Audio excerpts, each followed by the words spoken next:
suite sur National Geographic Channel.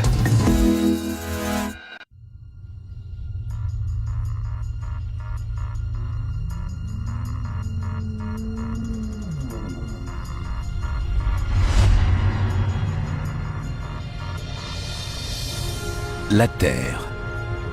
Autant que nous le sachions, c'est le seul endroit de l'univers où la vie existe. Pourquoi? Qu'est-ce qui rend notre planète si spéciale? Les réponses sont enfouies dans les profondeurs de son passé.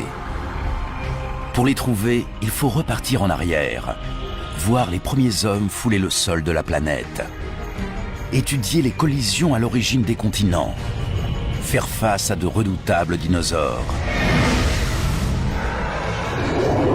plonger dans des océans peuplés de créatures étranges, éprouver la morsure des périodes glaciaires et subir les attaques de projectiles cosmiques. Bref, remonter le temps jusqu'à la naissance même de la Terre. Ainsi, nous pourrons retracer son histoire extraordinaire et découvrir comment nous les hommes en sommes venus à exister.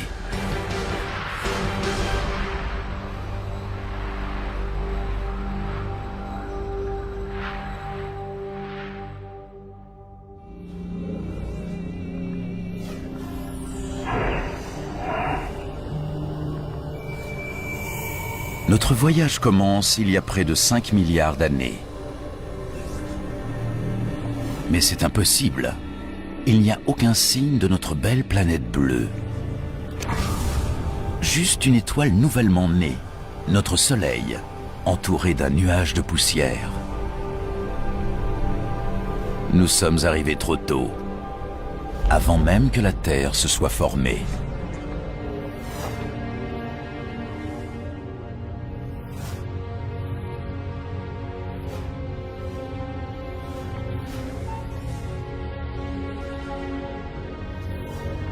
En accélérant le temps, on peut voir l'attraction agglomérer la poussière en de petits rochers. Il semble presque impossible que quelque chose d'aussi complexe qu'une planète ne soit fait que de poussière et de roches.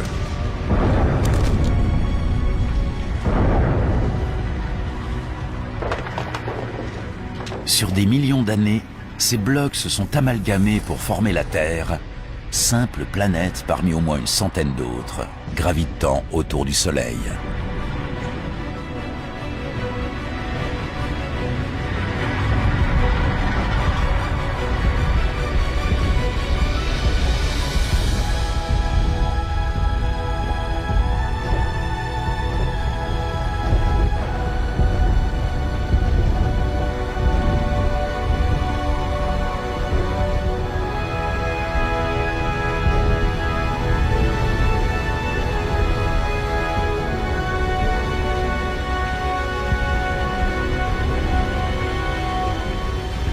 Mais il y a 4 milliards 540 millions d'années, le globe terrestre était un véritable enfer.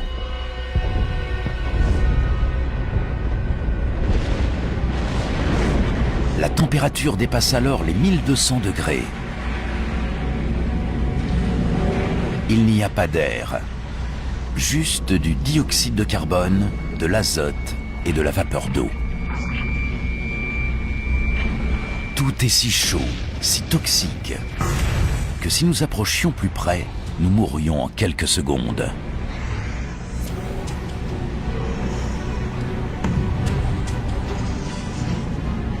La Terre est une boule de roche en fusion. Il n'y a pratiquement aucune surface solide, juste un océan de lave à perte de vue.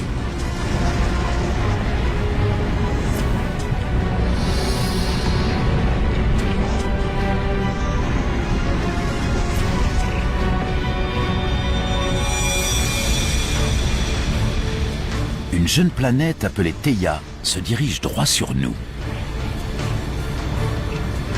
Aussi grosse que Mars, elle se déplace à près de 15 km par seconde, 20 fois plus vite qu'une balle de pistolet.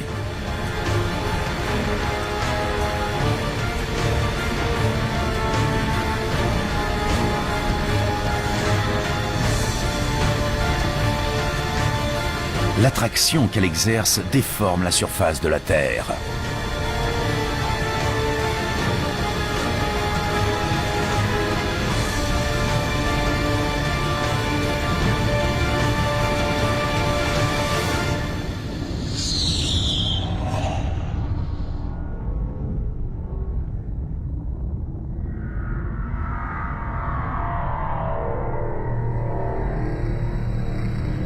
L'onde de choc se propage à la surface de la Terre. C'est comme si les deux jeunes planètes devenaient liquides. Des milliards de tonnes de débris sont projetés dans l'espace.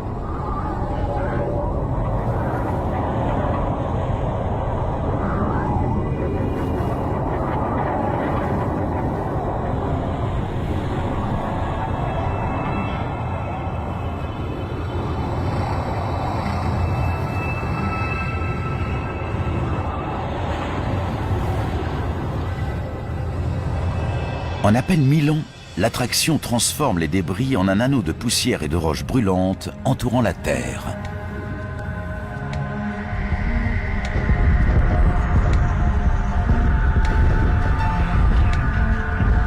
À partir de cet anneau, une boule se forme de plus de 3000 km de large.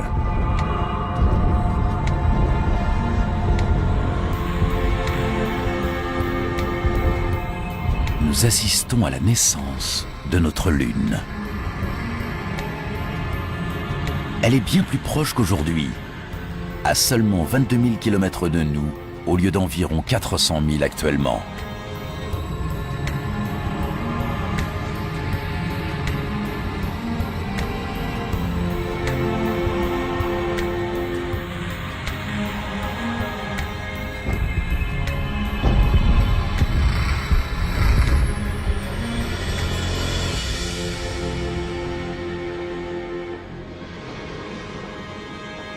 Le soleil se lève sur une terre en train de refroidir.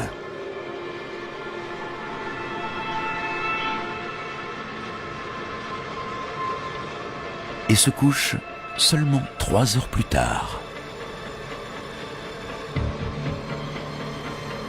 La collision a imprimé à la Terre un mouvement de rotation si rapide que chaque journée ne dure que 6 heures. Les jours passent peut-être plus vite, mais la planète, elle, change très lentement. Pour comprendre sa formation, il faut faire un bond de plusieurs millions d'années dans le temps.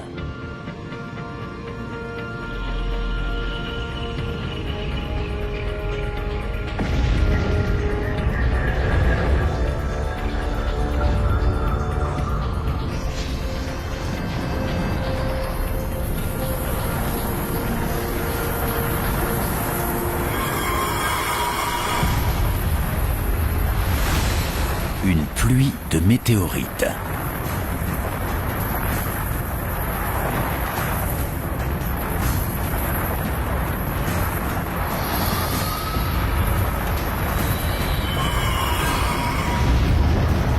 Il y a 3 900 millions d'années, la Terre est pilonnée par des débris issus de la formation du système solaire.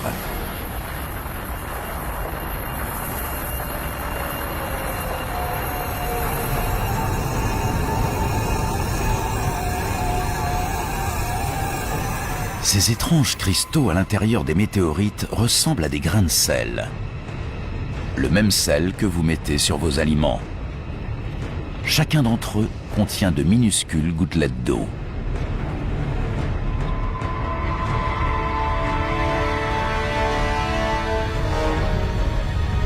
Ces projectiles pourraient en fait contenir l'ingrédient essentiel pour l'apparition de la vie sur Terre.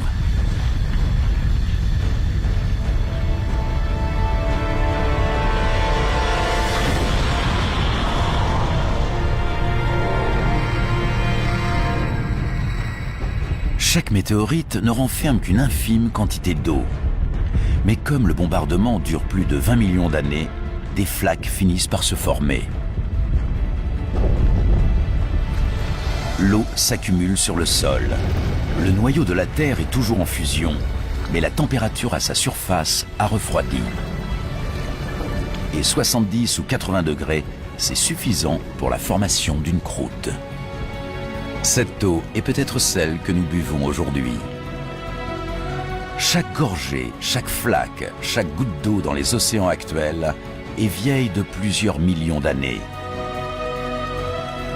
Cette eau a sans doute parcouru des millions de kilomètres pour parvenir jusqu'à nous, transportée au cœur d'une météorite.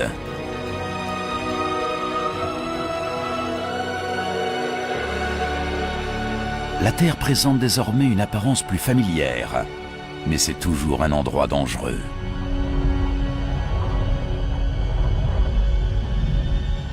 Ce vent est aussi puissant, peut-être même plus puissant, que le plus destructeur des ouragans. C'est un gigantesque orage provoqué par la rotation rapide de la planète. La Lune est si proche que son attraction est irrésistible. Elle crée d'immenses marées qui balayent la surface de la Terre.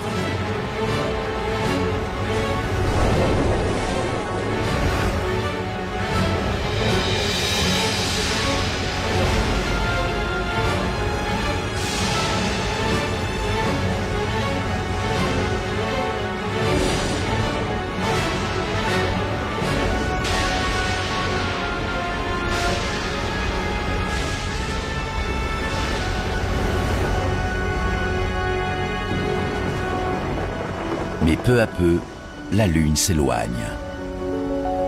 Les vagues se calment et la rotation de la Terre ralentit.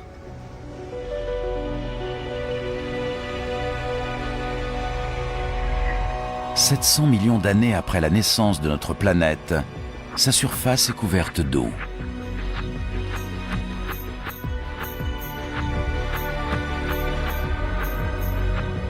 Mais pas seulement d'eau. Il y a autre chose. De minuscules îlots qu'on pourrait croire surgis de nulle part.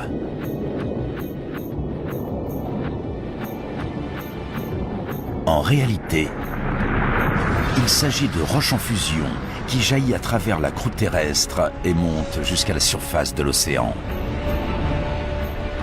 Progressivement, le magma refroidit et forme une île volcanique. Voilà comment toutes ces îles sont apparues. Plus tard, elles se rejoindront pour donner naissance au premier continent.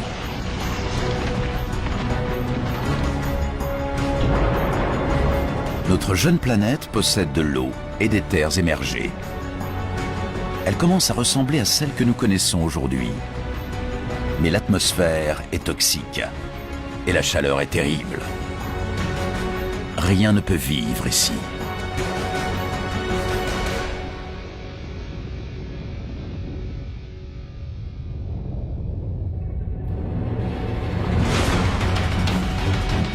Des météorites.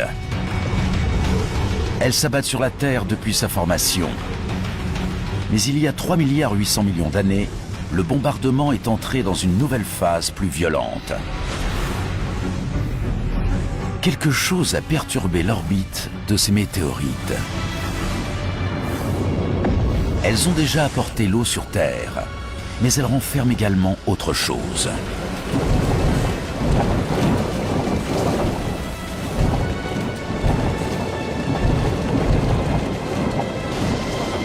En se décomposant, elles libèrent leurs minéraux.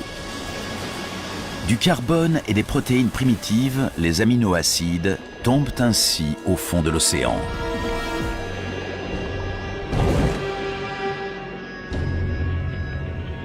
Il fait noir. Les rayons solaires ne pénètrent pas au-delà de 300 mètres de profondeur. La température est presque glaciale.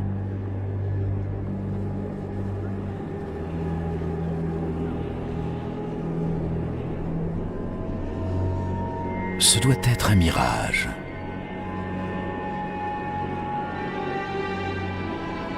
Une ville entière de cheminées sous-marines. Ce qui s'en échappe n'est pas de la fumée, mais une sorte de liquide chaud. De l'eau de mer s'est infiltrée à l'intérieur de la Terre par des fissures dans la croûte. Elle s'est réchauffée et s'est chargée en minéraux et en gaz. Et c'est ce puissant mélange qui est à présent recraché dans l'océan et qui forme ces tours. Ajoutez à cela tous les minéraux et les éléments provenant des météorites et vous comprendrez que l'eau est devenue une soupe chimique. Il est impossible de savoir quand ou comment, mais toutes ces substances se sont combinées pour créer la vie. L'eau est maintenant pleine d'organismes microscopiques. Ces bactéries unicellulaires sont les premières formes de vie sur Terre.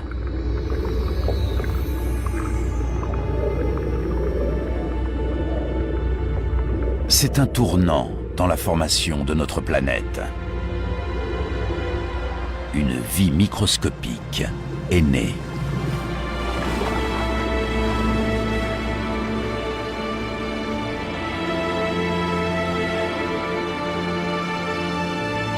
Ensuite, pendant des centaines de millions d'années, rien ne change.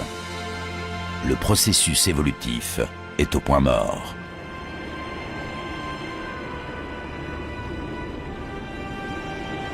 Les seuls organismes vivants sont des bactéries unicellulaires.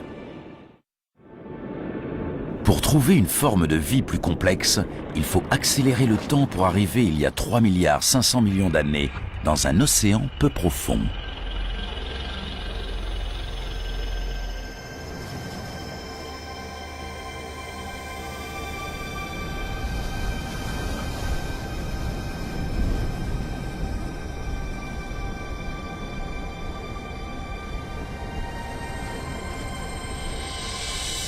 Ces structures ressemblent à des rochers, ou même à des plantes.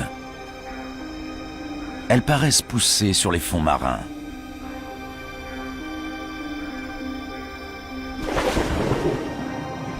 Chacune d'elles est une montagne de bactéries vivantes, une colonie qu'on appelle un stromatolite.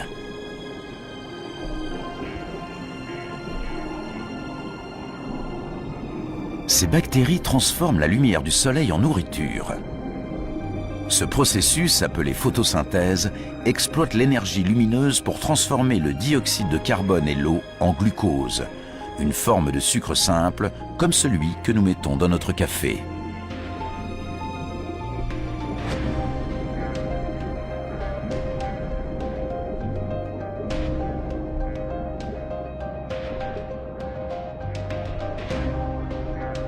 Ce mécanisme libère un produit dérivé, un gaz, appelé oxygène.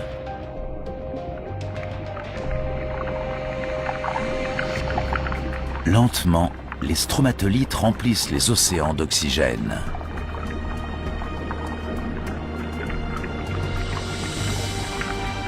Cet oxygène transforme les traces de fer dans l'eau en rouille. Celle-ci tombe sur les fonds marins pour former des dépôts de roches ferrugineuses. Bien plus tard, nous nous en servirons pour construire des ponts, des bateaux et des gratte-ciel.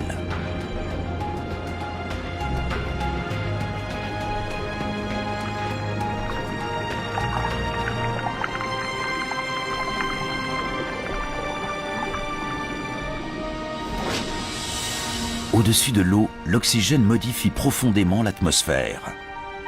Les stromatolites sont en train de produire l'élément le plus important pour la vie sur Terre. Sans eux, pratiquement aucun être vivant n'existerait. Aujourd'hui, lorsque nous respirons, c'est grâce à ces colonies de bactéries.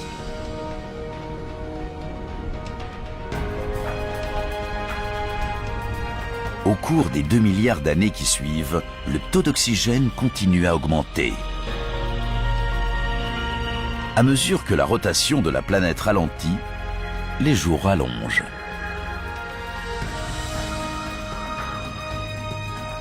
Ils durent à présent au moins 16 heures.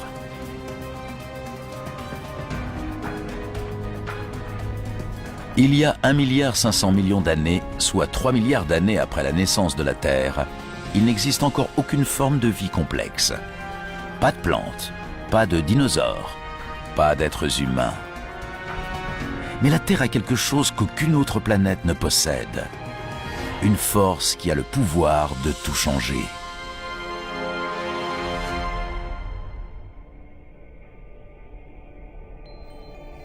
Notre planète est alors une magnifique boule bleue parsemée d'îles volcaniques et abritant une vie primitive.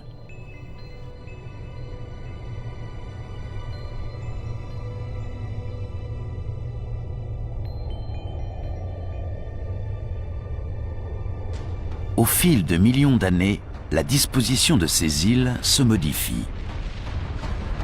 Sous l'océan, la croûte terrestre s'est cassée en gigantesques plaques. Plus en profondeur, le noyau est à l'œuvre. Il est plus chaud que la surface du Soleil, si chaud que cela produit des mouvements dans la roche située sous la croûte. Ces mouvements font se déplacer les plaques autour du globe, entraînant avec elles les océans et les îles. Des millions d'années s'écoulent. À cette vitesse, notre planète paraît active, changeante, vivante. Sur 400 millions d'années, un nouveau supercontinent prend forme, la Rodinia.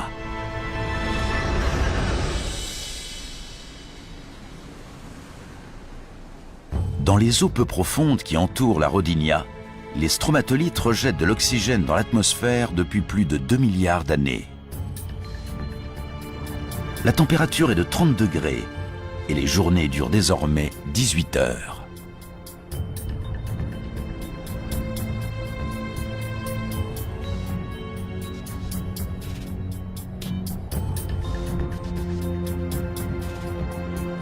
Mais ceci ressemble plus à Mars qu'à notre Terre actuelle. Pour trouver la vie, il faut continuer à avancer dans le temps.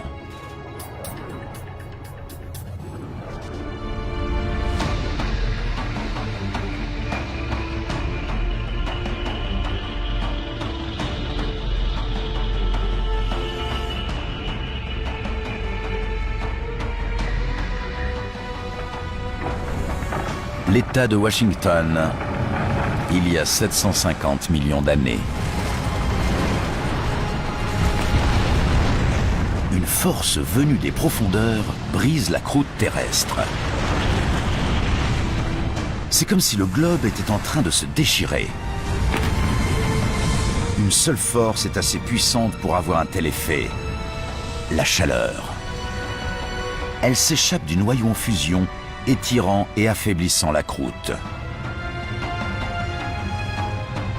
Centimètre par centimètre, année après année, l'immense supercontinent se sépare en deux.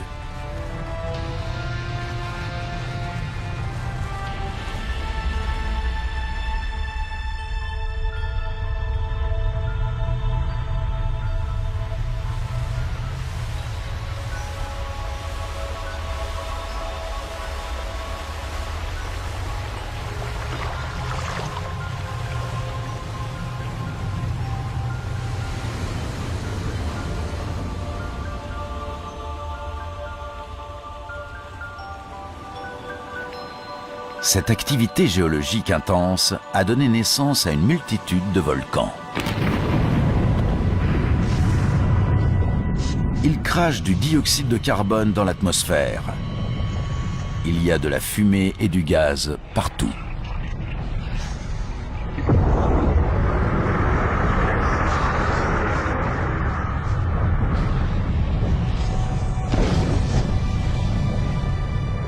Tout ce CO2 se combine à l'eau pour donner des pluies acides. Les roches absorbent ces pluies et le dioxyde de carbone qu'elles contiennent. Et à présent, il y a énormément de roches sur la Terre qui ont été mises à nu lorsque le continent s'est fracturé. Une grande partie du dioxyde de carbone présent dans l'atmosphère finit par être emprisonné dans ces roches.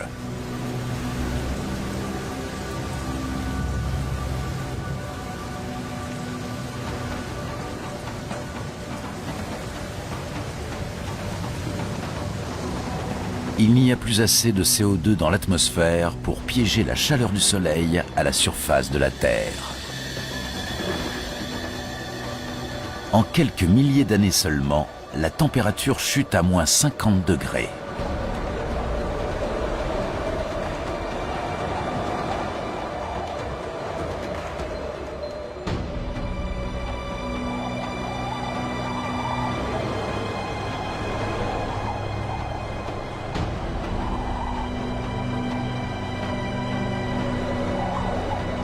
Cette étendue glacée est l'Australie du Sud, il y a 650 millions d'années. C'est le début d'une période que certains scientifiques appellent la Terre boule de neige, et qui pourrait avoir été l'ère glaciaire la plus longue et la plus froide qu'ait jamais connue notre planète. Un immense mur de glace, haut de plusieurs milliers de mètres. Il envahit tout. Plus il y a de glace, plus la lumière du soleil est réfléchie vers l'espace et plus vite la glace s'étend. Et il y a un autre mur de glace, aussi haut que le premier. Tous deux sont partis des pôles et avancent en direction l'un de l'autre pour se rejoindre à l'équateur.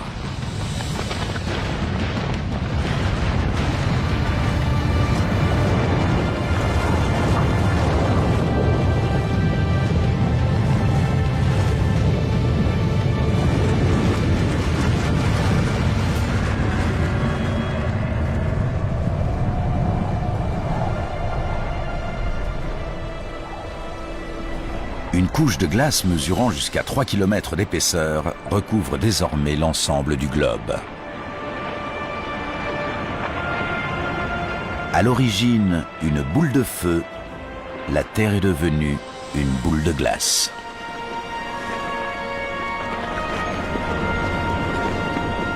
La lumière et la chaleur du Soleil sont presque intégralement réfléchies vers l'espace.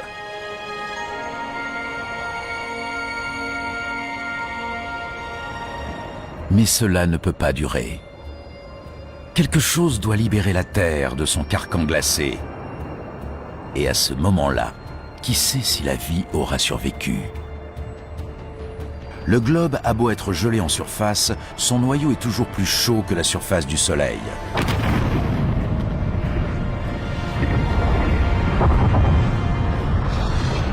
Des éruptions volcaniques se produisent depuis que le globe a commencé à geler. Mais jusqu'ici, même leur chaleur et leur puissance n'avaient aucun effet sur la glace.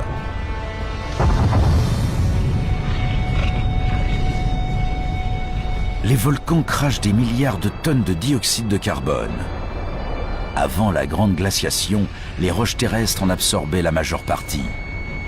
Mais maintenant qu'elles sont ensevelies sous la glace, le gaz est libre de se répandre. L'atmosphère en est saturée.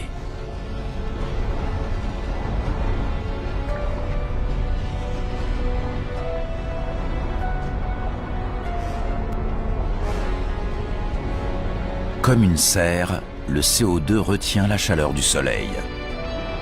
La température augmente et au bout de 15 millions d'années, la glace se met à fondre.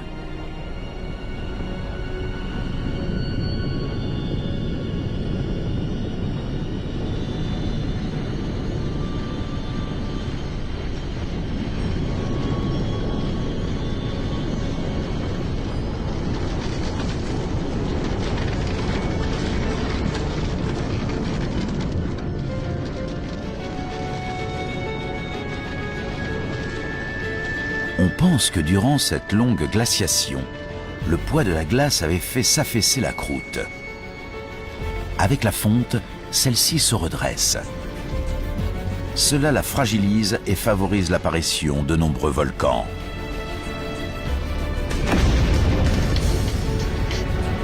Ces volcans émettent toujours plus de dioxyde de carbone, ce qui fait encore augmenter la température. La fonte s'accélère et le taux d'oxygène monte en flèche. Par une série de réactions chimiques, la glace a produit de l'oxygène. Quand la planète était gelée, les rayons solaires ultraviolets ont réagi avec les molécules d'eau de la glace pour former un composé chimique, le peroxyde d'hydrogène.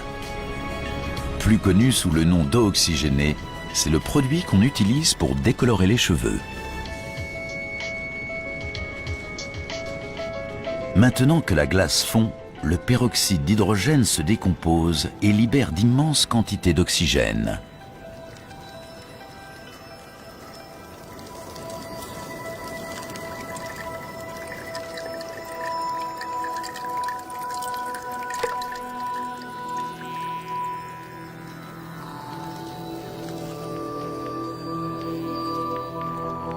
La Terre se réveille. Elle est devenue très différente.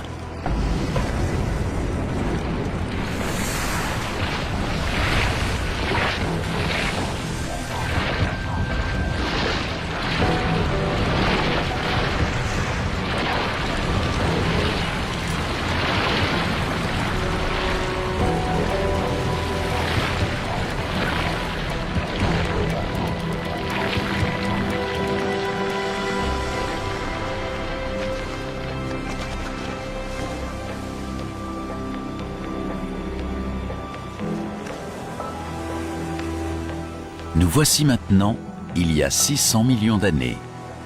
L'atmosphère est plus chaude, comme par un jour d'été. Les journées durent environ 22 heures.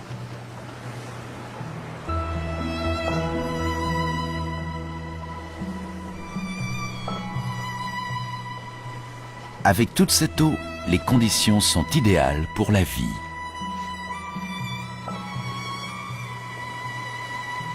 Avant la grande glaciation, des bactéries primitives étaient apparues dans l'océan. Il semble impossible qu'elles aient survécu à une ère glaciaire 75 fois plus longue que la durée totale de l'histoire humaine. Si quelque chose a survécu, notre meilleure chance de le trouver est d'aller là où nous avons observé la vie pour la dernière fois, dans l'océan.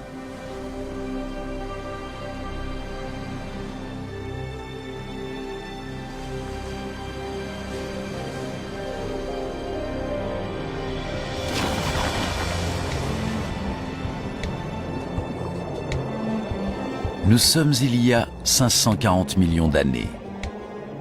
Dans ces eaux gorgées d'oxygène, les bactéries primitives ont évolué. Une poignée d'entre elles a dû résister à la glaciation.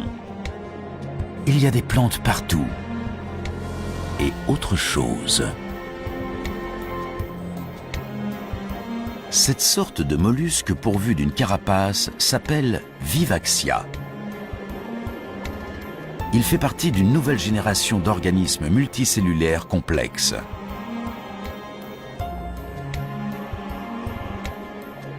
La Terre entre dans l'une des périodes les plus fécondes de son histoire, l'explosion cambrienne. L'élévation du taux d'oxygène permet aux animaux de grossir et de développer un squelette osseux. Il y a des vers, des éponges et ces étranges créatures. Ce sont des trilobites, lointains cousins des insectes, des homards et même des scorpions.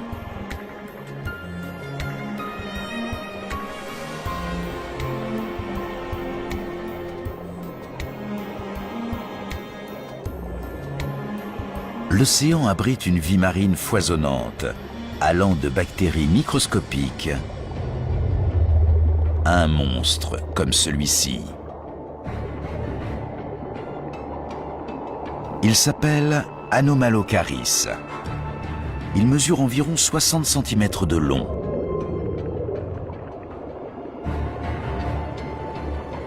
Observez ses gros yeux, ses dents comme des rasoirs et ses membres faits pour saisir.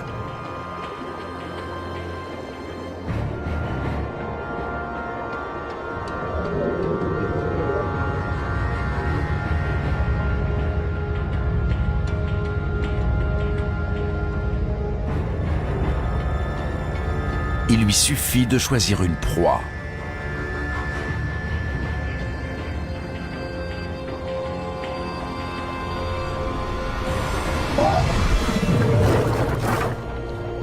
Incapable de se retourner, le trilobite expose son abdomen vulnérable.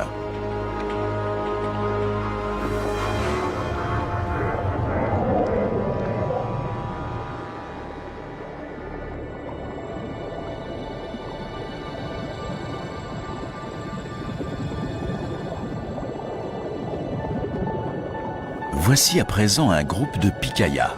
Il ne mesure que 5 cm de long environ, mais possède ce qui est peut-être la toute première épine dorsale. Sur des millions d'années, cette structure simple va évoluer pour donner la colonne vertébrale qui nous permet de nous tenir debout.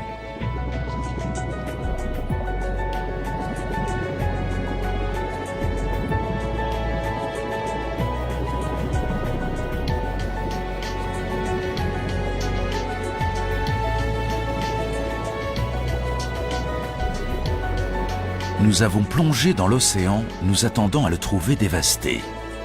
Et pourtant, nous avons découvert un monde foisonnant de vie, peuplé de trilobites et de monstres étranges, et où les animaux commencent à prendre des formes familières.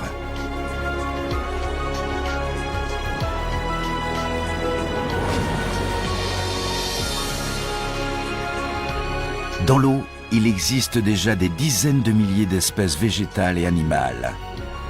Le développement de la vie semble impossible à arrêter.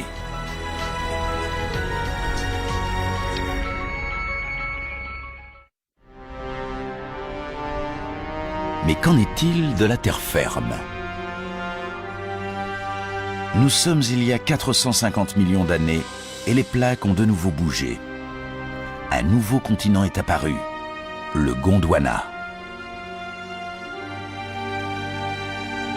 Il fait environ 30 degrés et le taux d'oxygène est proche de celui d'aujourd'hui. Le paysage devrait être couvert de plantes et grouillé d'animaux. Mais il n'y a pas grand-chose ici, à part quelques algues.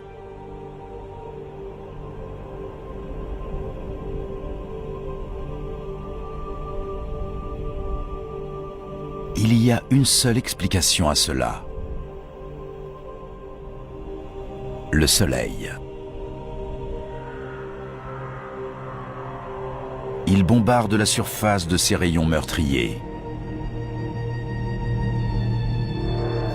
La vie complexe que nous avons observée dans l'océan n'a aucune chance de se développer à la surface.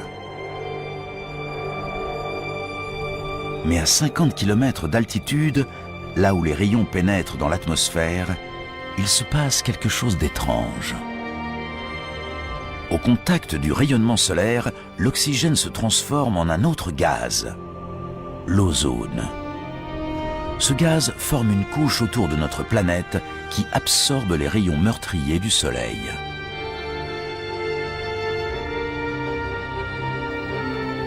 Sur 120 millions d'années, la couche d'ozone s'épaissit et bloque de plus en plus de rayons solaires.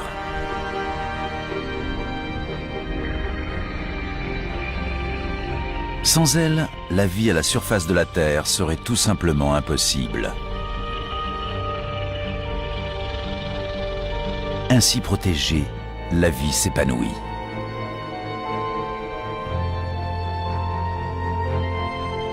Ces petites étendues de mousse sont les premières plantes terrestres. Elles émettent encore plus d'oxygène, dont le taux grimpe en flèche.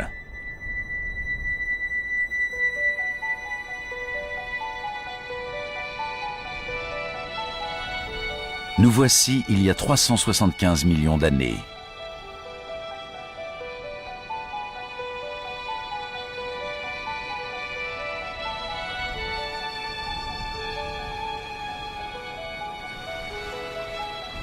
Il y a quelque chose là-bas, dans l'eau. Quelque chose qui bouge, qui nage.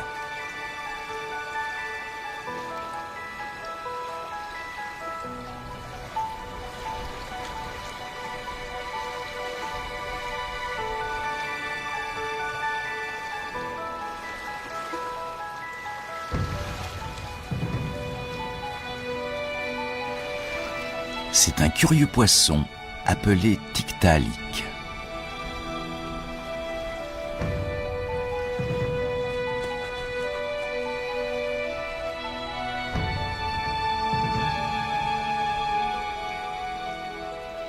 Son long cou lui permet de redresser la tête.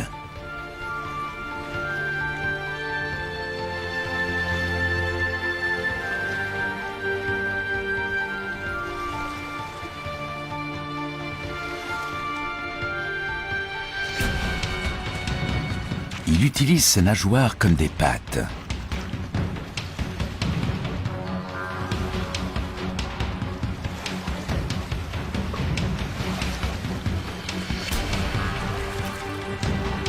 Cela lui permet de se hisser sur la rive où la végétation est en plein essor. Sur 15 millions d'années, ces animaux appelés tétrapodes évoluent. Leurs membres deviennent plus puissants et ils passent toujours plus de temps hors de l'eau. Et enfin, il y a 360 millions d'années, ils s'établissent pour de bon sur la terre ferme. C'est à partir d'un animal comme celui-ci que se développeront tous les vertébrés quadrupèdes, les dinosaures, les oiseaux, les mammifères et pour finir, les hommes.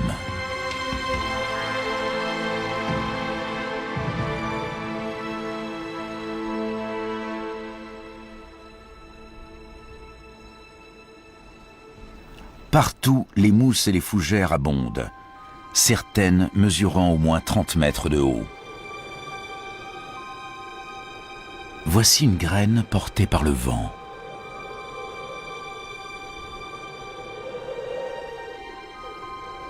Jusqu'à présent, les plantes se reproduisaient à l'aide de leurs spores, des particules unicellulaires qui exigent une grande quantité d'eau pour survivre et se développer. Mais cette graine se trouve à des kilomètres de l'eau. Cet embryon de plante contient ses propres provisions d'eau et de nutriments. Contrairement à une spore, elle peut survivre en absence d'eau pendant des mois et même des années.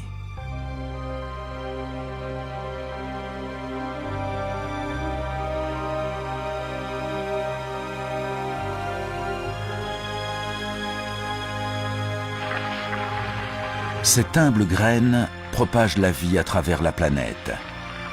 Et tous les arbres et les plantes ainsi produits rejettent encore davantage d'oxygène dans l'atmosphère.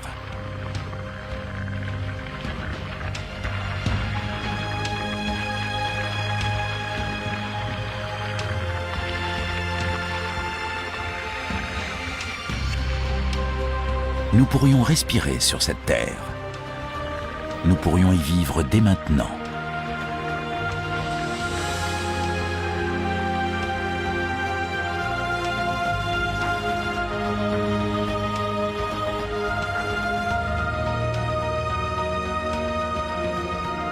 Nous avons fait un long chemin pour passer d'une boule de poussière et de roches en fusion à une planète bleue et verte regorgeant de vie.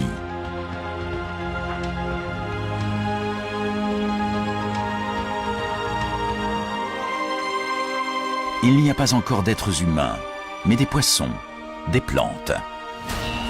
Et ceci. Une libellule aussi grosse qu'un aigle. Cette géante porte le nom de Meganeura. Au fil de l'évolution, ses pattes sont devenues des ailes, ce qui lui permet d'étendre considérablement son territoire de chasse.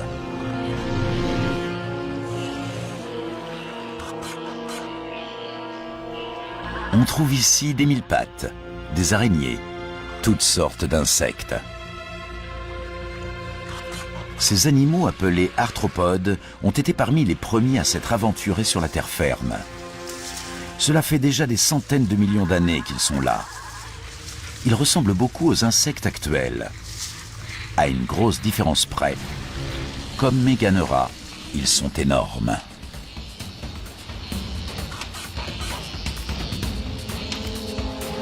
Nous sommes dans un monde peuplé de géants, où les mille-pattes font 2 mètres de long, et les scorpions sont aussi gros que des loups.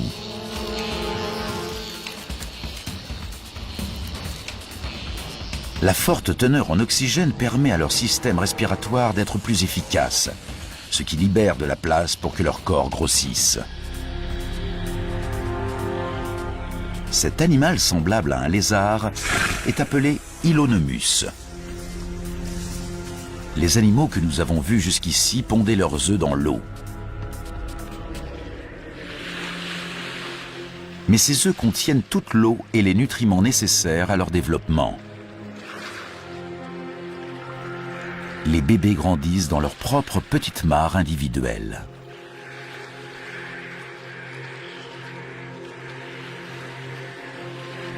L'œuf constitue un progrès majeur dans le processus évolutif. Les animaux peuvent désormais laisser l'océan derrière eux pour conquérir les continents.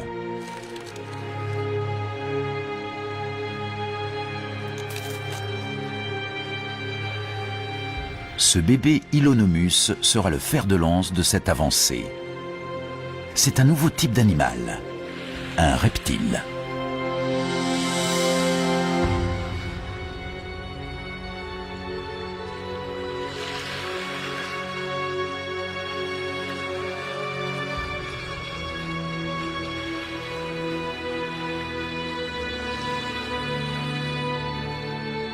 Là où il y a la vie, il y a aussi la mort. Il y a tellement de matière végétale morte qu'elle s'accumule et se décompose en couches denses et spongieuses. Sur des centaines de millions d'années, des roches vont venir la couvrir. Sous l'effet de la chaleur du noyau terrestre et de la pression des roches, les végétaux morts se transformeront en charbon. Chaque morceau de charbon que nous brûlons aujourd'hui pour notre chauffage et notre électricité provient de plantes mortes il y a 300 millions d'années.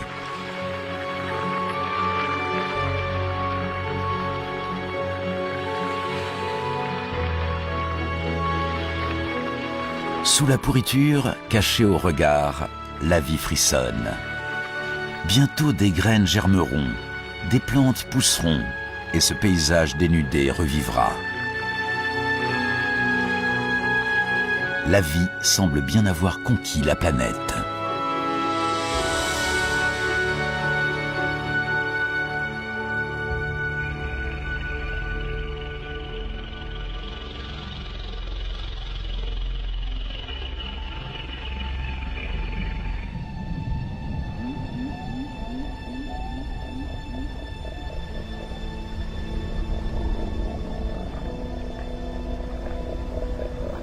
Des animaux paissent dans les plaines sibériennes. Ce ne sont pas des dinosaures, car ceux-ci n'apparaîtront pas avant 20 millions d'années. Mais ils sont immenses. L'évolution a fait un énorme bond en avant. Les petits lézards que nous avons vus précédemment sont à présent des reptiles géants. Ce sont des scutosaures, de lointains ancêtres de la tortue. Ils sont végétariens. Si les herbivores ont l'air aussi redoutables, les carnivores doivent être réellement terrifiants. Voici un gorgonopside. C'est une redoutable machine à tuer.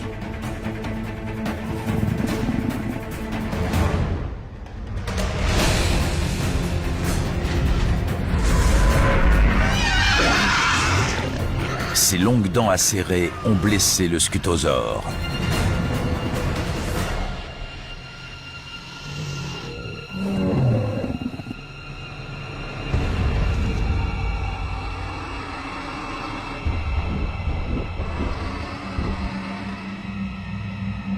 Le prédateur regarde sa proie s'affaiblir et perdre son sang.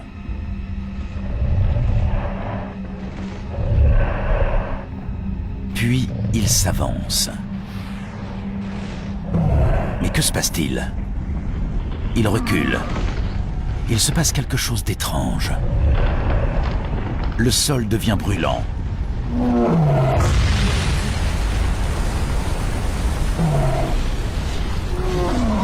Une pression énorme semble s'exercer sous la surface.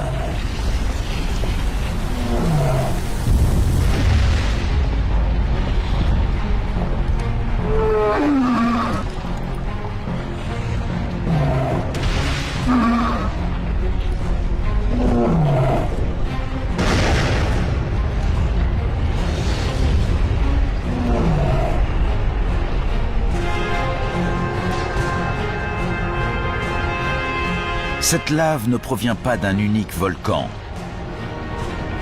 La région tout entière entre en éruption. C'est un épanchement basaltique. Un immense fragment du manteau remonte des profondeurs de la planète, faisant jaillir la roche en fusion par des fissures dans la croûte terrestre.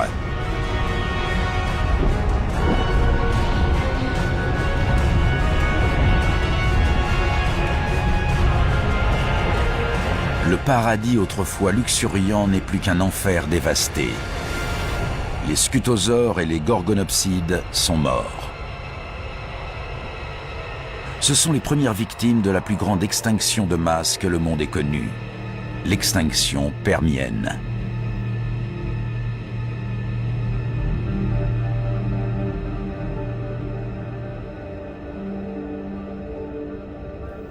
À l'autre bout du Gondwana, c'est comme si rien n'était arrivé.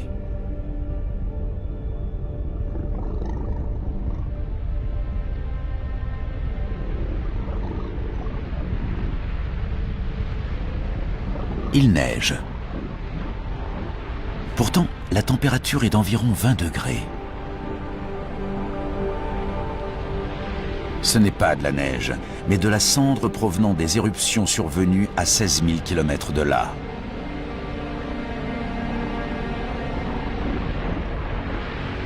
La cendre brûle, asphyxie et tue les animaux sur l'ensemble du globe.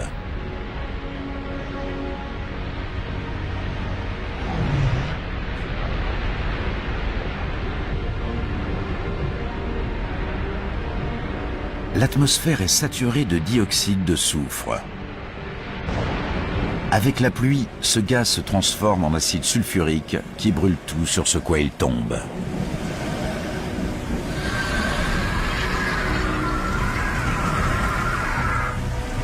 Apparemment localisée au départ, la catastrophe est devenue planétaire.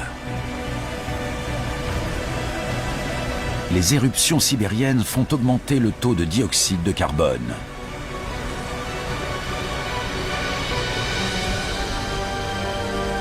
L'atmosphère devient plus chaude. L'eau s'évapore. La végétation meurt. Nous pensions que la vie s'était enfin imposée.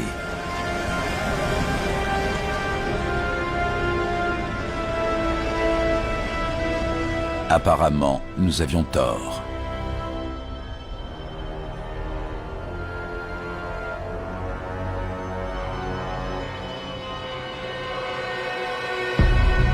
Il n'y a plus aucun signe de vie sur la terre ferme. Mais dans l'eau, c'est impossible. Les océans deviennent roses.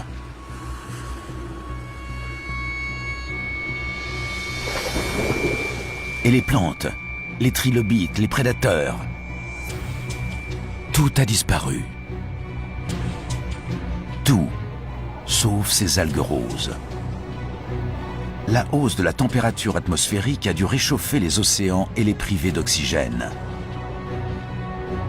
Dans ces eaux stagnantes, seules les algues peuvent survivre. Les éruptions sibériennes sont en train de transformer toute la planète.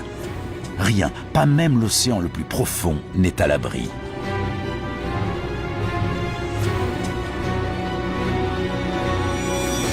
Mais regardez, des bulles. Ce n'est pas de l'oxygène, c'est du méthane qui s'échappe d'immenses poches de gaz situées sous les fonds marins. Le méthane est un gaz à effet de serre, au moins 20 fois plus nocif que le dioxyde de carbone. Jusqu'à présent, il se trouvait à l'état de glace, mais avec le réchauffement des océans, il commence à fondre.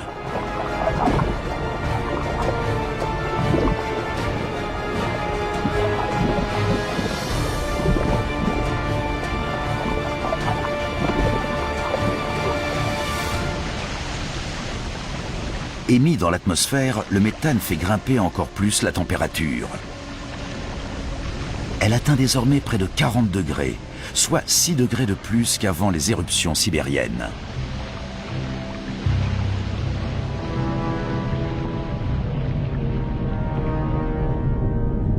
Même les animaux qui avaient survécu jusqu'ici sont condamnés.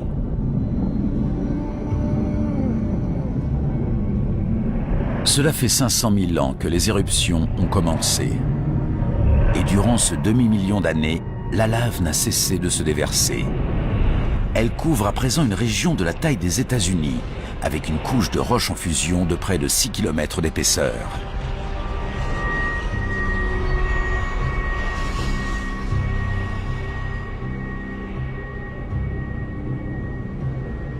« 95% des êtres vivants ont été décimés. Quelques animaux ont survécu en se terrant sous la terre et en mangeant ce qu'ils trouvaient.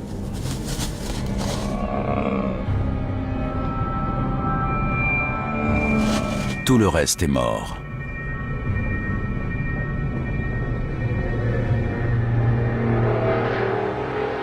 Il y a 250 millions d'années, nous voici de retour au point de départ sur une planète sans vie, ou presque.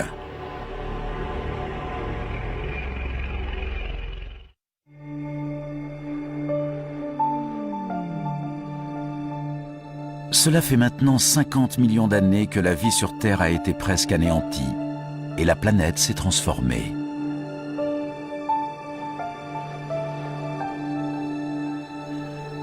Nous sommes il y a 200 millions d'années. Il n'existe plus qu'un supercontinent, la Pangée, qui s'étend d'un pôle à l'autre.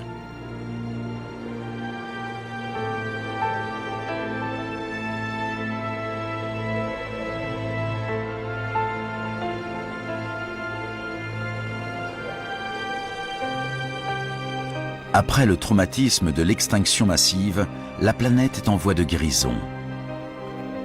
La température se stabilise, les pluies acides cessent et la végétation repousse.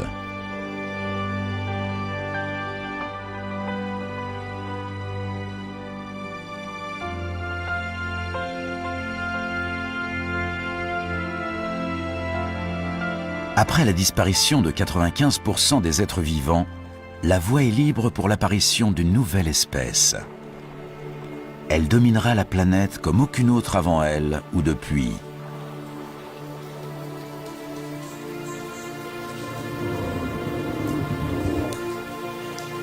Les dinosaures. Ceux-ci sont des ammosaures. Comme tous les dinosaures, ils descendent de la poignée de reptiles qui ont survécu à l'extinction permienne. Mesurant 4,50 m de haut, ils sont lents et vulnérables.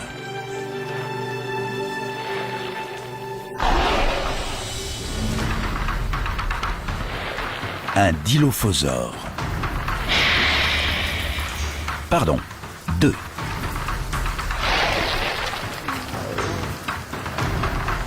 Ils sont petits et agiles.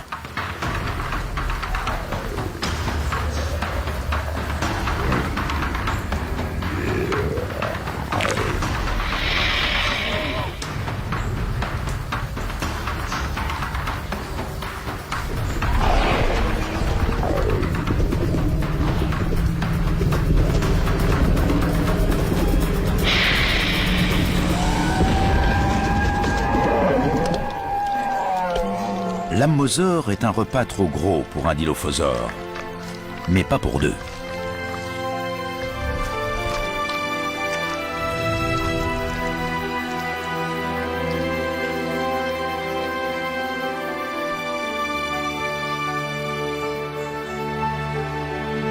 Les dinosaures ont repeuplé la Terre, mais aucune espèce ne peut dompter cette planète agitée et imprévisible.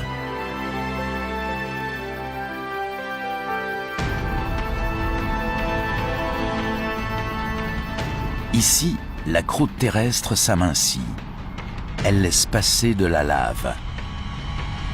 Elle est secouée par des séismes, comme étirée par une force invisible.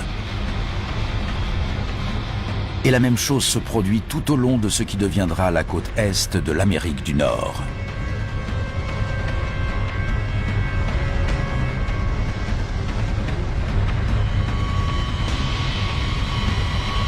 Les plaques continentales se déplacent à nouveau.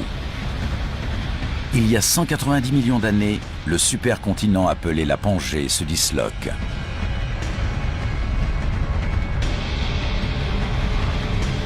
Un immense bout de terre s'est détaché. Le gouffre ainsi créé se remplit d'un nouvel océan appelé la Thétis, au-dessus de ce qui sera un jour le Moyen-Orient. Les courants poussent des nutriments vers les eaux côtières qui bordent ce qui deviendra l'Arabie Saoudite, l'Irak et l'Iran. Ces nutriments attirent des millions de poissons.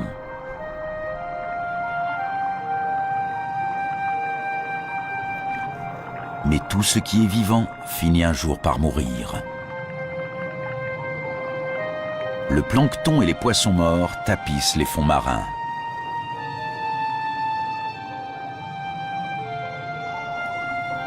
Au cours des 10 millions d'années suivantes, des couches de roches viendront recouvrir et réchauffer leurs cadavres. Avec le temps, ceux-ci se transformeront en pétrole.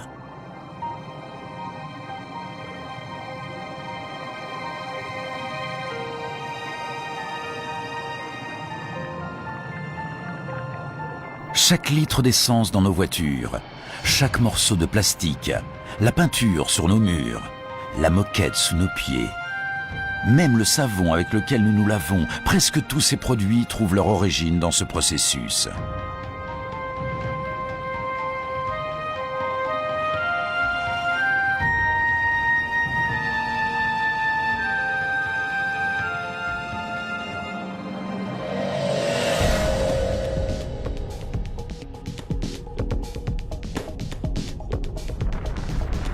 Il y a 180 millions d'années, plus à l'ouest, la plaque nord-américaine continue à s'éloigner de la plaque eurasiatique.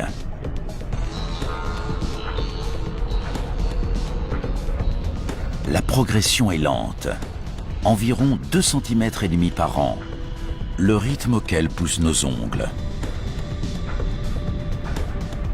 Mais en accélérant le temps, nous voyons apparaître un nouvel océan et de nouveaux continents. Montréal s'éloigne de Marrakech et New York de l'Afrique de l'Ouest. Le monde est en train de prendre son visage actuel. L'abîme entre les deux continents se remplit pour créer un vaste océan, l'Atlantique.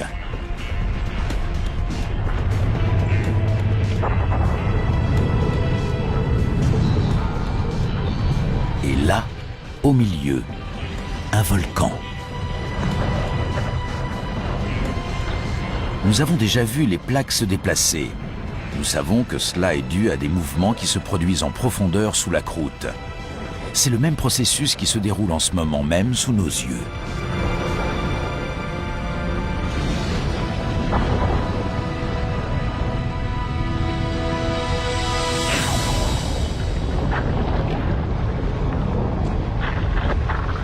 Tout le plancher océanique a été déchiré en deux et repoussé vers le haut sous la forme d'une chaîne de montagnes et de volcans. Une chaîne qui devient plus haute que l'Himalaya et plus longue que les montagnes rocheuses. L'eau est chaude. De la lave remonte des entrailles de la Terre.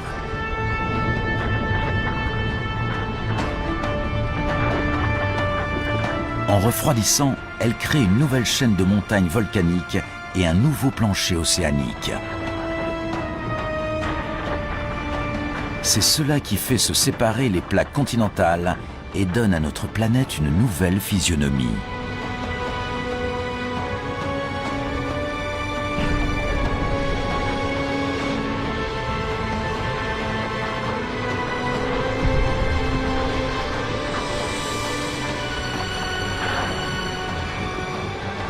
Cette activité géologique fait de la Terre un lieu sans cesse changeant, créatif, unique. Et chaque fois que la planète se réinvente, les espèces qui y vivent doivent s'adapter et évoluer.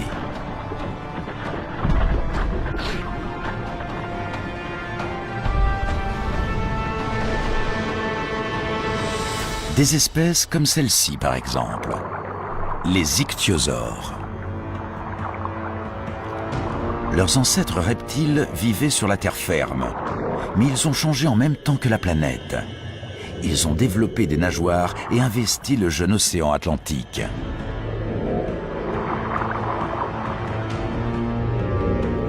Ce spécimen fait 6 mètres de long et se déplace à environ 40 km/h.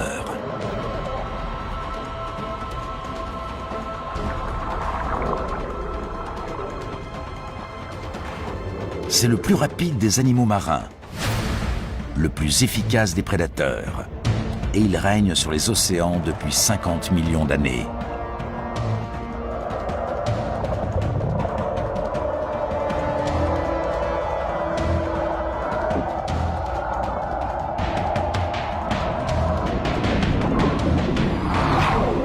Mais il doit désormais compter avec un rival.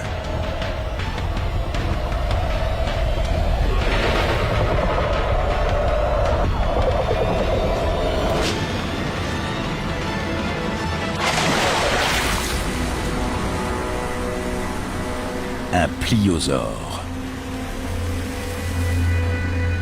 Mesurant environ 15 mètres de long et pesant plusieurs tonnes, il possède d'immenses mâchoires, 8 fois plus puissantes que celles d'un grand requin blanc, et des dents de 30 cm de long.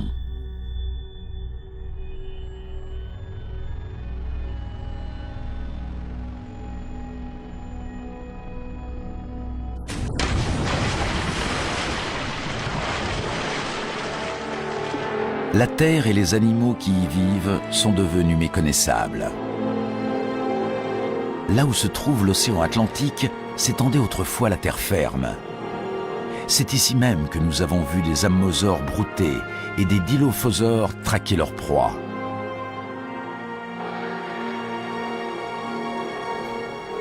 Le monde des dinosaures est peut-être différent, mais ces animaux continuent de dominer la Terre. Ils semblent invincibles.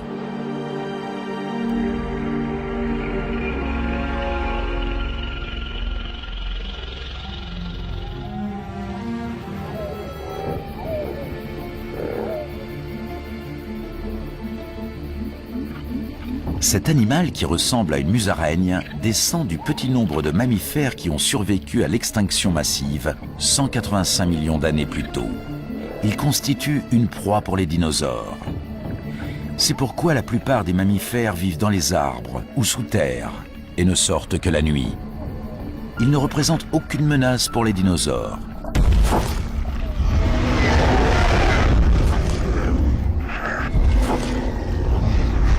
Rien ne peut remettre en question la domination de cette espèce.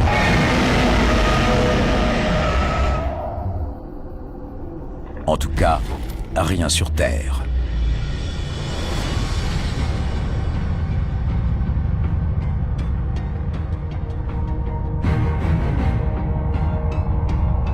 Un gigantesque morceau de roche.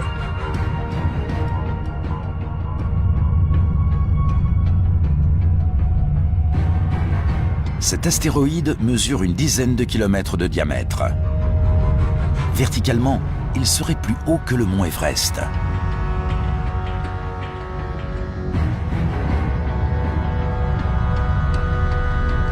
Il file à plus de 70 000 km/h, droit vers la Terre.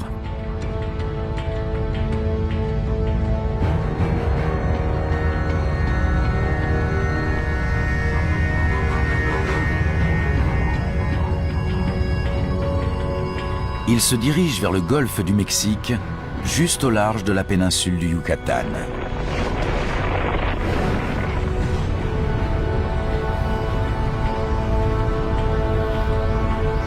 Sa vitesse est telle qu'en clignant des yeux, on pourrait rater l'impact. À moins de ralentir le temps. En une fraction de seconde, le monde va changer à jamais.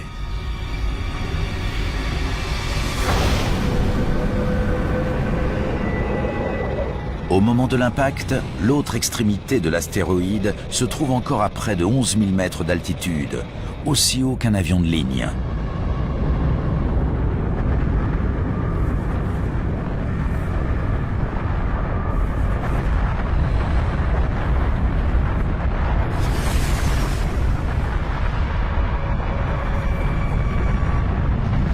Le choc est si violent qu'il détruit tout.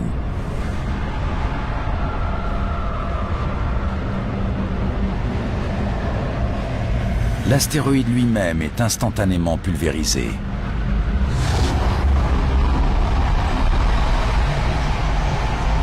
L'impact dégage autant d'énergie que plusieurs millions de bombes atomiques.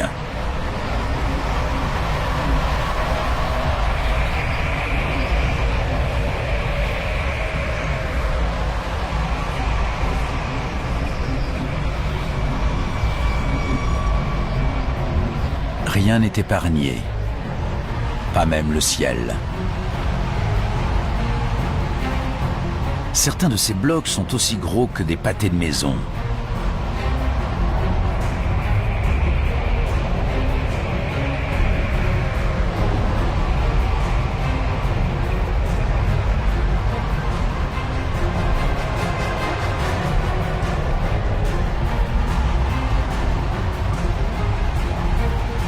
Les fragments de l'astéroïde se dispersent dans tous les sens, comme des éclats d'obus.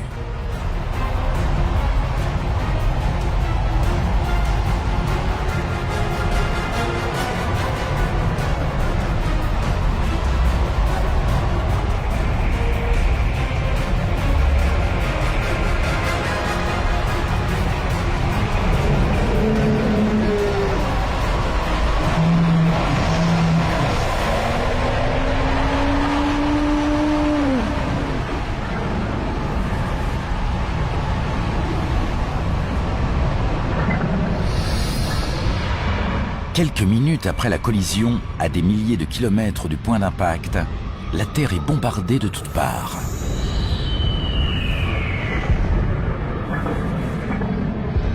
Des blocs rocheux s'abattent un peu partout. Le sol est secoué par des séismes.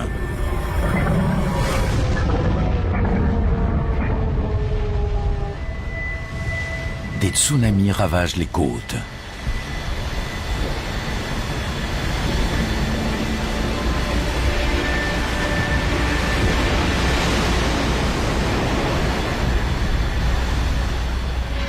Mais l'assaut ne fait que commencer.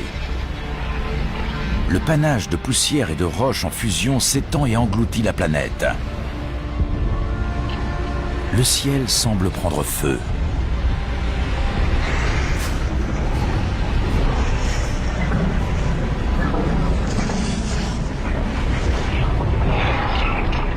La surface de la Terre atteint une température de 275 degrés.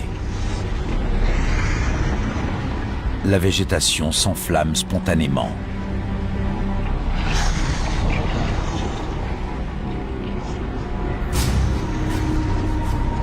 Des mois après l'impact, la fumée et la cendre bloquent toujours les rayons du soleil. Privée de lumière, la végétation meurt, et avec elle les animaux qui s'en nourrissaient.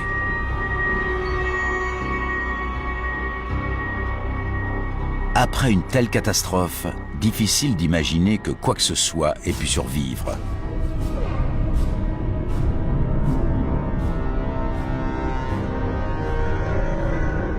Il y a 65 millions d'années, la chute d'un astéroïde signe la fin des dinosaures.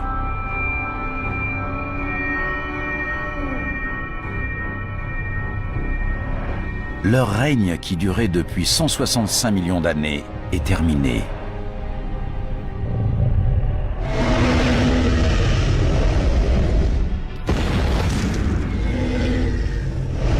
Mais leur disparition est une aubaine pour une autre espèce. Les mammifères. Vivant sous terre, ils ont échappé à la chaleur et aux incendies. Comme ils sont omnivores, ils s'épanouissent tandis que des espèces au régime alimentaire plus restrictif s'éteignent.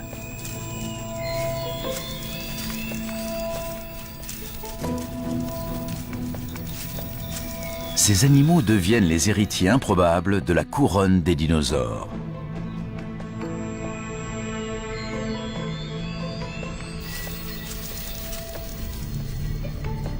Une histoire s'achève, une autre commence. Maintenant que les dinosaures ont disparu, nos ancêtres pourraient avoir leur chance.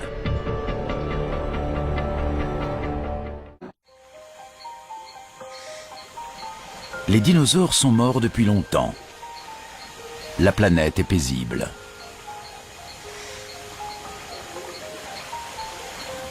Dans ce monde nouveau, nos ancêtres mammifères évoluent.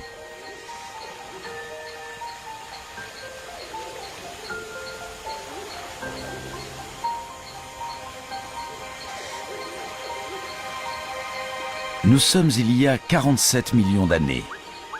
Ce lac, qui recouvre ce qui sera un jour l'Allemagne, doit être l'endroit idéal pour les observer.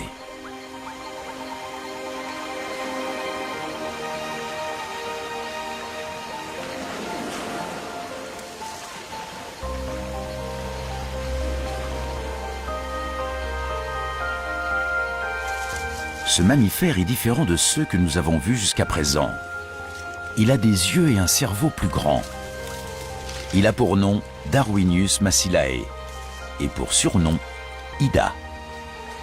Cette femelle ne nous ressemble pas, mais son fossile récemment exhumé a montré que cette espèce a pu évoluer pour donner les grands singes, puis l'homme. Nous contemplons ici ce qui est peut-être l'un de nos premiers ancêtres connus.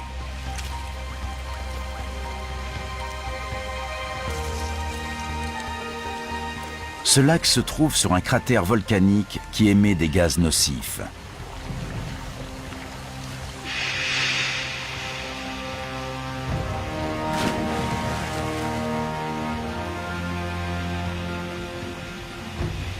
Le lac qui a tué Ida la conservera dans ses eaux dépourvues d'oxygène.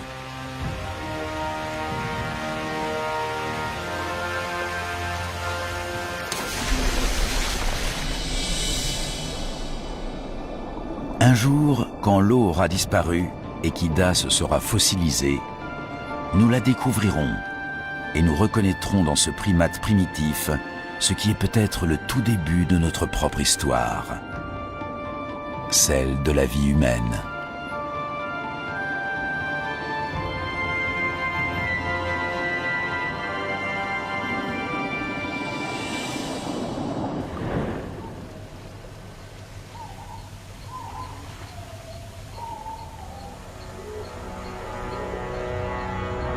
Nous commençons à comprendre comment notre planète s'est construite et comment tout ce que nous avons vu, les bactéries océaniques, les poissons qui marchent, les rongeurs souterrains, a conduit à l'apparition de l'homme.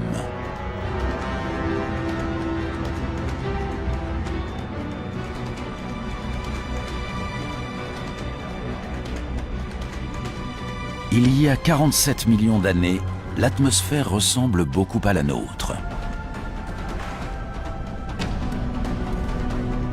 La température est de 24 degrés et les journées durent juste un peu moins de 24 heures. La Terre est presque identique à celle sur laquelle nous vivons aujourd'hui. Presque.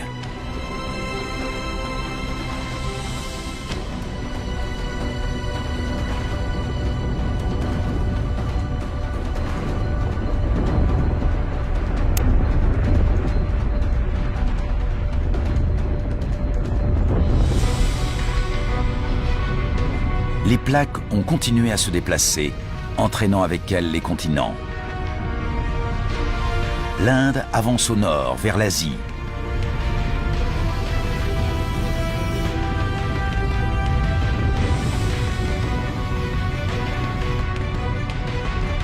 Les deux plaques sont engagées dans un combat titanesque.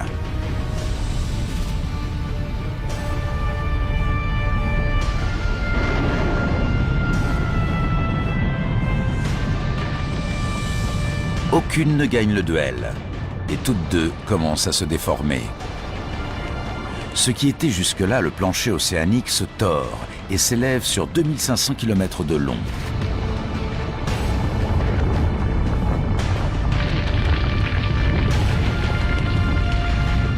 Une immense chaîne montagneuse surgit, 1500 mètres de haut, 4500 mètres de long.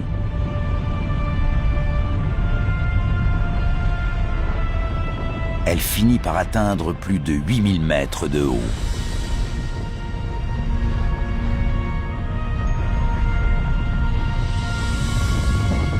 L'Himalaya vient de naître.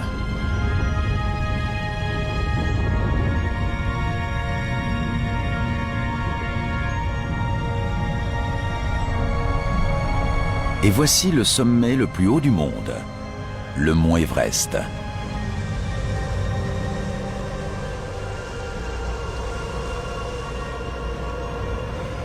Il est si haut qu'il se trouve sur le passage du jet stream, un flux d'air circulant à la même altitude que les avions de ligne.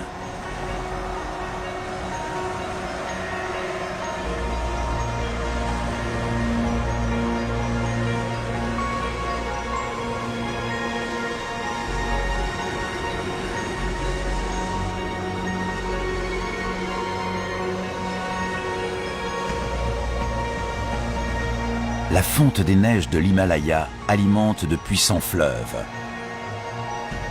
Le Gange, l'Indus, le Yangtze et le fleuve Jaune.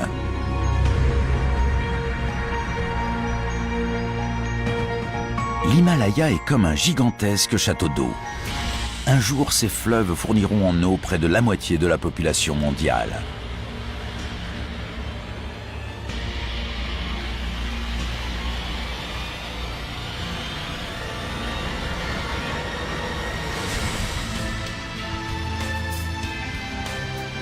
Voici maintenant le visage de notre planète il y a 20 millions d'années, avec chaque continent, chaque océan, exactement tels que nous les connaissons aujourd'hui.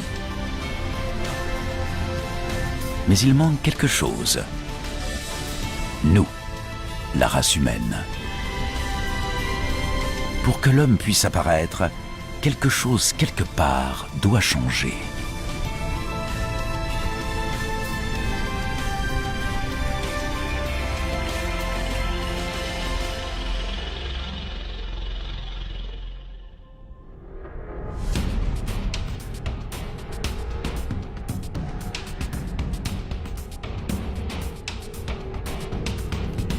Sur la côte est de l'Afrique, entre les plaques qui forment l'écorce terrestre, un grand fossé est en train de s'ouvrir.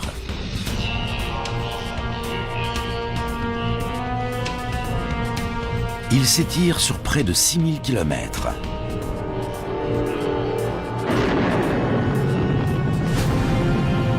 Sur ses bords, des montagnes se forment.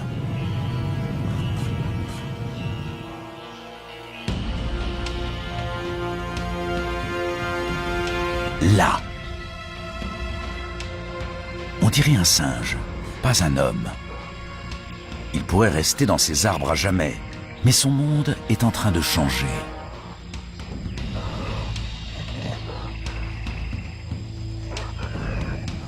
Les montagnes qui se forment font office de barrière et bloquent l'humidité en provenance de l'océan Indien.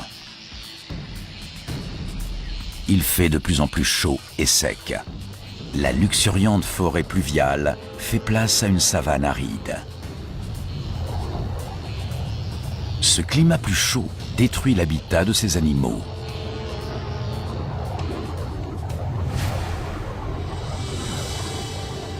Obligés de parcourir de plus longues distances en quête de nourriture, ils finissent par arrêter de traîner leurs phalanges sur le sol comme des singes.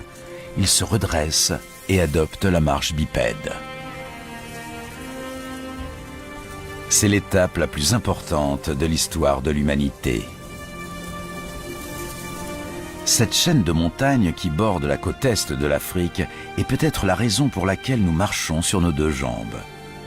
Cela paraît incroyable, mais le mouvement aléatoire de deux plaques continentales pourrait avoir déclenché une série d'événements qui mèneront à l'apparition des premiers hommes.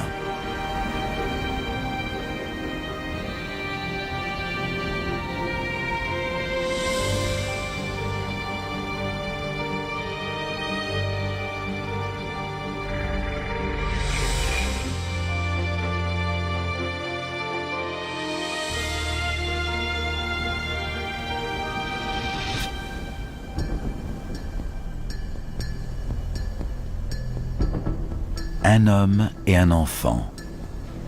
Cette scène pourrait se passer aujourd'hui, mais nous sommes il y a 1 500 000 ans. Ils appartiennent à une espèce humaine primitive, Homo erectus. Et voici les premières empreintes de pas pareilles aux nôtres. Les civilisations passées et présentes, toutes les générations qui nous ont précédés, les grandes inventions, les idées les plus brillantes, l'histoire humaine dans toute sa complexité et toute sa splendeur, tout commence ici et maintenant.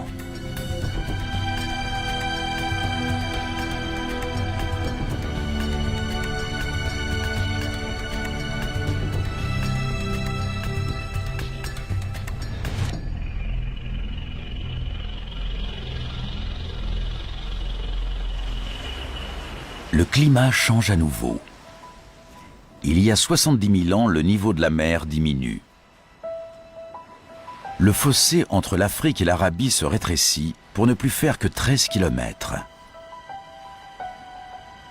La mer Rouge est plus étroite et assez peu profonde pour qu'un petit groupe puisse la franchir et quitter l'Afrique. C'est une autre espèce humaine plus récente. Homo sapiens.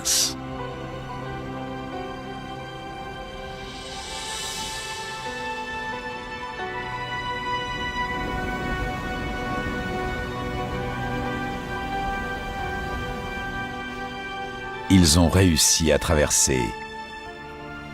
Les chercheurs pensent que tous les hommes qui peuplent la Terre sont les descendants de ces quelques 200 individus.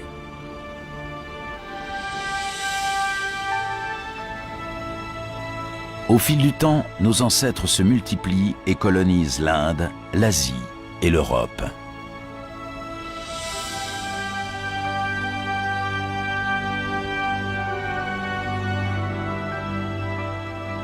Mais tandis que les hommes progressent vers le nord, un mur de glace géant se déplace vers le sud.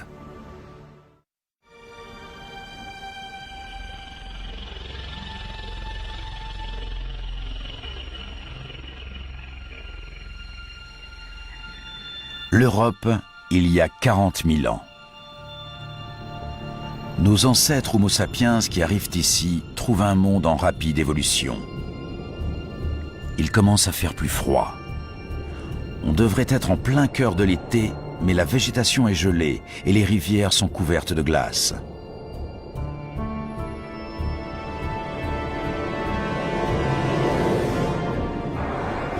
Des changements naturels dans l'orbite de la Terre, dans le taux de CO2 et dans la circulation de l'eau chaude autour de la planète, se conjuguent pour abaisser la température.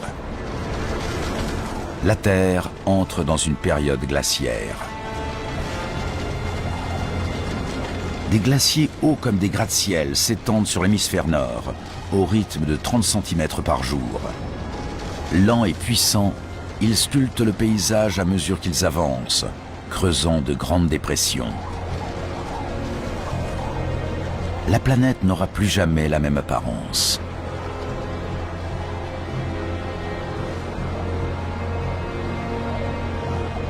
Il y a environ 20 000 ans, les glaciers cessent de progresser. Une grande partie de l'hémisphère nord est couverte d'une couche de glace atteignant 2,5 km d'épaisseur. Avec des milliards de mètres cubes d'eau piégés sous forme de glace, le niveau des mers diminue.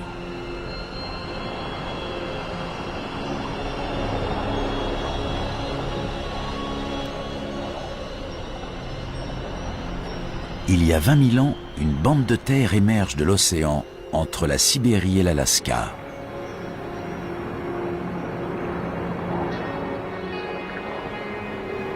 C'est une passerelle entre deux immenses continents.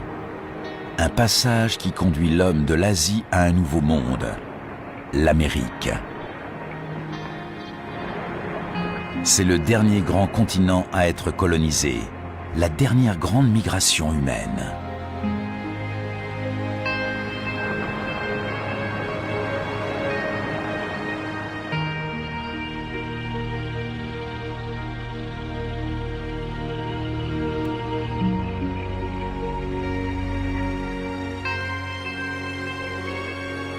Il y a 14 000 ans, les changements qui ont déclenché la période glaciaire s'inversent. En se retirant, la glace laisse apparaître un hémisphère nord très différent. Les glaciers ont creusé d'immenses dépressions qui se remplissent d'eau pour donner naissance aux grands lacs nord-américains.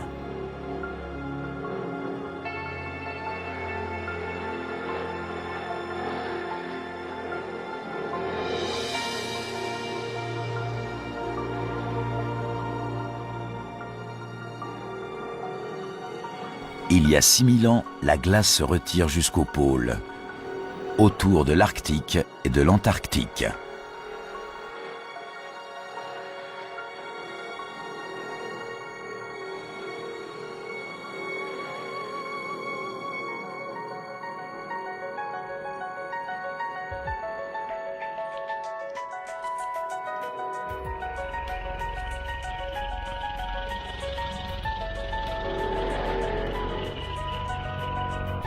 Nous voici arrivés au terme d'un voyage de 4,5 milliards d'années. Nous retrouvons notre monde, notre époque. Pour la première fois, nous pouvons retracer la fabuleuse histoire de notre planète. Nous pouvons comprendre comment et pourquoi tout ce que nous voyons autour de nous existe.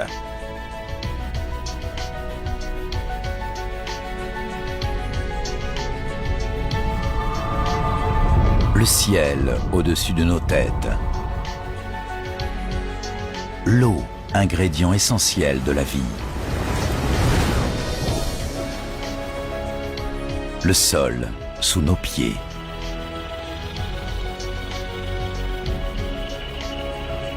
Et enfin, la vie. Résultat spectaculaire d'un enchaînement de catastrophes et de coïncidences.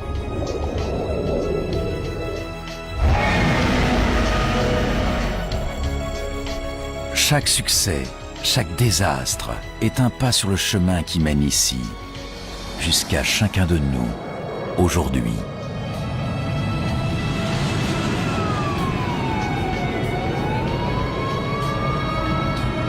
Mais l'histoire de la Terre ne s'arrête pas ici.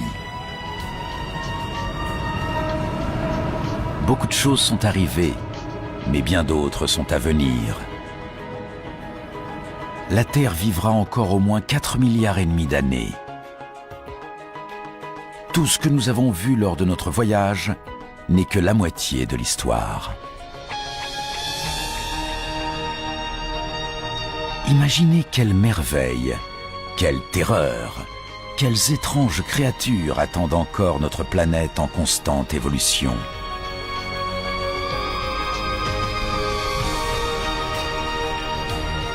Le prochain chapitre de l'histoire de la Terre reste à écrire.